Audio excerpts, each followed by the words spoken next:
Shalom teman-teman semua, kembali lagi bersama dengan saya Albert Kurniawan di dalam segmen Sunday Time. Teman-teman, seperti yang sudah terlihat di dalam layar di depan, kali ini saya akan membahas tentang satu tema, ketika saya berdosa itu salah siapa? Apakah salah iblis ataukah salah diri saya? Teman-teman, ini menjadi satu sesi terakhir dari Sunday Time yang selama ini setiap minggu saya buat, dan dengan demikian mungkin di minggu-minggu berikutnya sudah tidak ada lagi Sunday Time, teman-teman bisa tinggal lihat video-video saya sebelumnya, dan semoga itu tetap boleh menjadi berkat. Nah, sebelum kita belajar bersama-sama pada saat ini, saya mengajak kita masuk di dalam doa. Bapa dalam kerajaan sorga, saat ini kami bersama-sama akan belajar tentang pembelajaran akan firman Tuhan. Kiranya Engkau yang boleh tolong berkati setiap kami, supaya apa yang dibagikan boleh menolong kami melihat bagaimana seharusnya kami hidup. Kami mohon akan belas kasihan dan pertolongan Tuhan. Hanya di dalam nama Tuhan Yesus kami berdoa. Amin. Nah, teman-teman, saya mengajak kita untuk melihat satu Alkitab, yaitu terambil dari Kejadian 3 ayat yang ke-8. Ketika mereka mendengar bunyi langkah Tuhan Allah yang berjalan dalam taman itu, pada waktu hari sejuk, bersembunyilah manusia dan istrinya itu terhadap Tuhan Allah di antara pohon-pohonan dalam taman. Nah, pada saat ini saya mengajak kita untuk menjawab pertanyaan di awal, yaitu dengan cara satu metode yang berbeda, yaitu dengan metode abduktif. Apa itu metode abduktif? Jadi begini teman-teman, biasanya kita mengenal metode yang namanya induktif. Induktif itu dari khusus ke umum, atau deduktif dari umum ke khusus. Nah, metode abduktif ini adalah satu metode yang saya tawarkan yang sebenarnya berbicara tentang segala kemungkinan dan manakah di antara kemungkinan-kemungkinan itu kita cari yang paling logis. Saya langsung kasih satu contoh supaya teman-teman bisa tahu apa sih metode abduktif itu. Jadi melalui metode inilah kita nanti akan menjawab siapa yang salah pada waktu manusia berdosa. Nah, teman-teman, kalau misalnya teman-teman melihat di dalam satu tempat kejadian perkara, yaitu TKP, ada seseorang yang di belakang punggungnya ada sebuah pisau dan orang itu sudah dalam posisi terlentang meninggal dunia. Nah, muncul beberapa kemungkinan dalam benak kita. Apakah ini adalah kematian alami? Apakah ini adalah mati karena kecelakaan? Ini bunuh diri atau ini adalah sebuah pembunuhan? Nah, ketika kita melihat TKP dalam kondisi seperti ini, coba kita sama-sama telusuri apakah sungguh ini kematian alami. Jawabannya pasti bukan. Kematian alami itu seperti orang sakit stroke, sakit jantung, lalu misalnya dia sakit kanker, itu kematian alami. Tapi kalau misalnya dia tertusuk pisau, ada pisau di belakang punggungnya, pasti bukan kematian alami. Sekarang kita coba bayangkan apakah mungkin ini mati karena kecelakaan. Perhatikan, pisau itu terdapat di belakang punggung, bukan di depan. Jadi kalau rasanya kita mau bayangkan kemungkinan itu terjadi karena kecelakaan, orang ini kepleset, lalu dia telungkup, lalu pisau itu terpental, lalu di dalam pentalan itu dia berputar-putar lalu baru menusuk. Ya kayaknya itu kan juga agak lebay begitulah ya. Jadi kemungkinan mati kecelakaan tidak juga. Nah sekarang apakah ada kemungkinan untuk mati bunuh diri? Ya bisa sih, cuma orang kalau mau bunuh diri kok ribet banget ya. Dia harus cari satu sanggahan di belakang tembok mungkin, jadi terus dia lari mundur ke belakang baru ditancapkan begitu, baru dia berusaha untuk cabut pisaunya yang ada di tembok, baru dia telungkup, kayaknya aneh banget. Betul kan ya? Sehingga tidak mungkin terjadinya bunuh diri. Maka ketika tersisa satu, mau tidak mau kita berpikir ini adalah peristiwa pembunuhan. Nah inilah metode abduktif. Metode yang menawarkan berbagai macam kemungkinan dan kita mencari yang paling logis. Nah ketika berbicara tentang kejatuhan manusia, Maka di dalam TKP itu ada 3 oknum yang terlibat.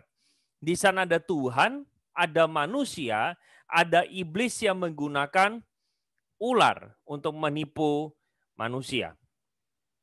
Nah, kita akan lihat bersama-sama teman-teman untuk pertanyaan tadi di awal. Ketika bersalah, siapa yang patut untuk disalahkan? Apakah manusia, apakah Tuhan, apakah iblis, atau ketiga-tiganya, atau bahkan bukan tiga-tiganya?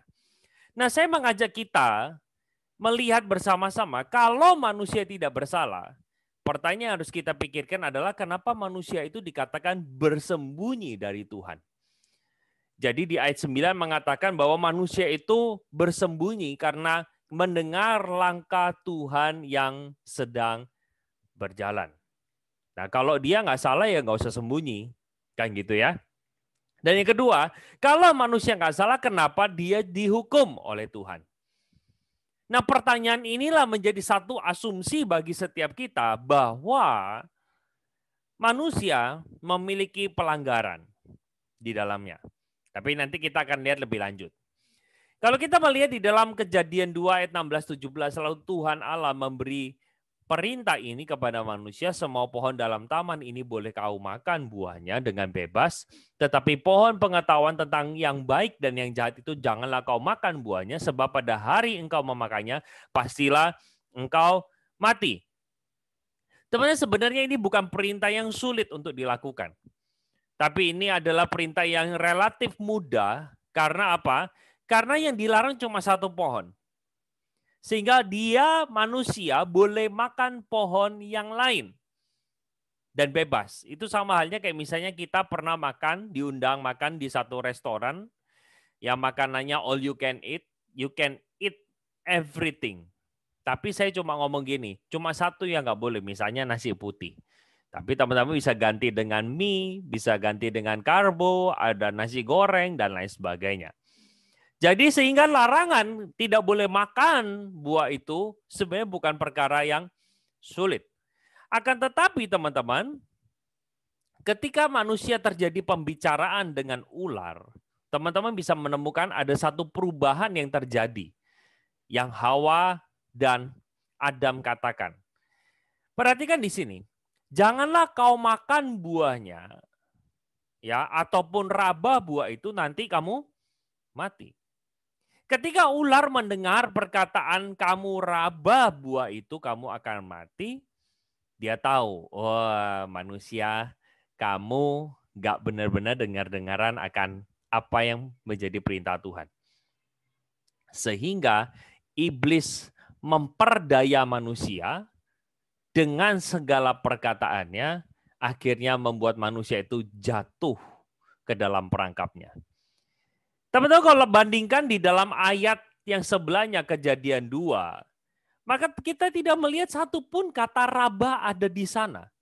Tapi Hawa menambahkan perkataan itu ketika terjadi percakapan dengan ular. Maka yang terjadi adalah langsung iblis ular bahwa manusia tidak berhati-hati mendengarkan firman Tuhan, langsung dirubah. Dikatakan apa? Sekali-kali kamu tidak mati, tetapi Allah mengetahui bahwa pada waktu kamu memakannya, matamu terbuka dan kamu bisa menjadi seperti Allah. Hal ini teman-teman yang dilakukan oleh iblis adalah dua hal. Dia membuat manusia curiga terhadap Tuhan dan dia memberikan satu keinginan bahwa sebenarnya Tuhan itu takut disaingi oleh manusia. Jadi dia ingin menyebarkan kebohongan dengan mengatakan apa? Pertama, kamu itu tidak akan mati. Berarti dia sedang mengatakan Allah berbohong. Dan yang kedua dia sedang mengatakan, kenapa sih kok Allah berbohong? Supaya kamu itu tidak sama seperti dia. Berarti Allah takut disaingi. Akhirnya yang terjadi, manusia termakan oleh tipu muslihat dari iblis. Dan teman-teman kalau melihat di dalam Kejadian 3 ayat 14-15 kita lihat dengan jelas bahwa disinilah terjadi satu hukuman yang Tuhan berikan kepada iblis, yaitu makhluk ular. Sejak saat itulah dia berjalan dengan perutnya, dan iblis dikatakan bahwa keturunan perempuan ini akan meremukkan kepala si ular. Dan di dalam bagian ini pula manusia juga mendapat hukuman karena manusia tidak taat kepada Tuhan. Dan dikatakan engkau akan meremukkan tumitnya. Itu sebabnya manusia terus seumur hidupnya melawan dengan kekuatan jahat yang bernama iblis ini. Nah teman-teman, kita bisa melihat bersama-sama terlebih dahulu di dalam TKP itu, satu-satunya pihak yang belum kita bahas adalah Tuhan. Apakah Tuhan itu salah? Pertama, banyak orang yang mengatakan gini, coba kalau Tuhan nggak ciptakan pohon itu, maka manusia nggak mungkin jatuh. Kenapa sih Tuhan harus ciptakan pohon itu? Yang menyebabkan pada akhirnya manusia jatuh ke dalam dosa. Sekarang saya ajak kita berpikir teman-teman ya. Kalau andaikan Tuhan tidak menciptakan pohon itu, apakah tidak mungkin manusia melanggar perintah Allah?